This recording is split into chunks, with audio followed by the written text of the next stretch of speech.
this video, I'll show you how to delete a database in Notion quickly and safely. First, open your Notion homepage and head to the workspace that contains the database you want to remove.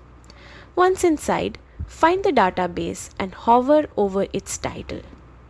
You'll see a menu icon with 6 dots appear. Click on those 6 dots to open the options menu. Scroll down until you see delete, then click it. Notion will ask you to confirm. This step is important since deleting a database is permanent and can't be undone. Once confirmed, the database is gone. That's all it takes. Keeping your Notion clean by removing old databases makes your workspace more organized and easier to manage. If this helped, hit like, subscribe for more Notion tips, and let me know in the comments what other tutorials you'd like next.